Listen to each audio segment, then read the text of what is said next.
के फुटला से ए बाबा गिर गइल हमर जलवा हो देख लोटा के फुटला से। नीम चौक चौसीमा वैशाली।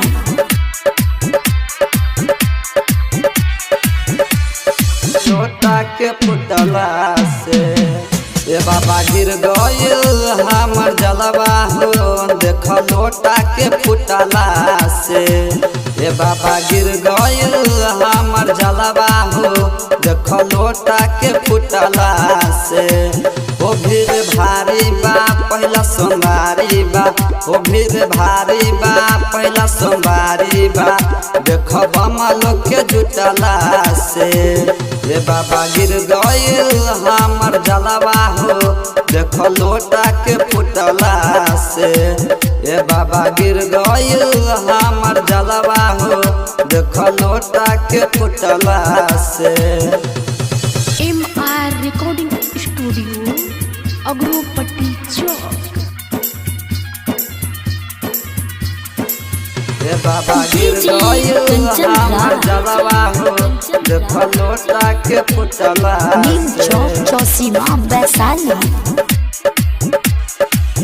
कैसे जाई जल चढ़ाई भइल मुश्किल हो मुश्किल हो मुश्किल हो। कहाँ से लाई कहाँ खोजी कहीं न मिले हो कहीं न मिले हो कहीं न मिले हो।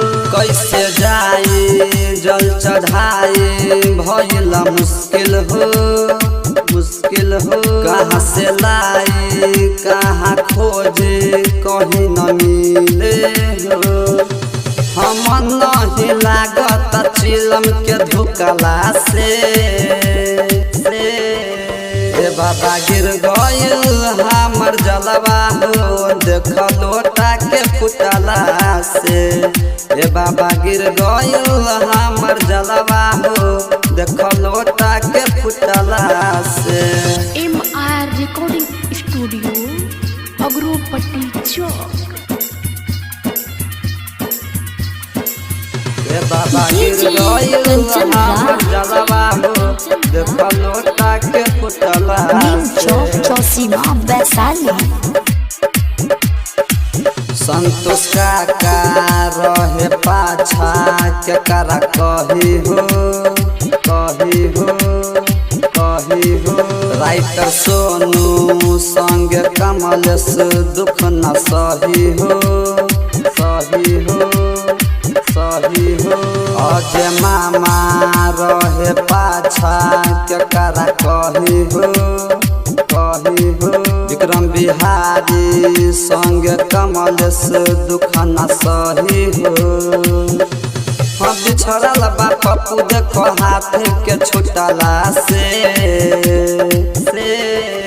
ए बाबा गिर गइल हमर जलवा हो देख लोटा के फुटला से। ए बाबा गिर गइल हमर जलवा हो देख लोटा के फुटला से।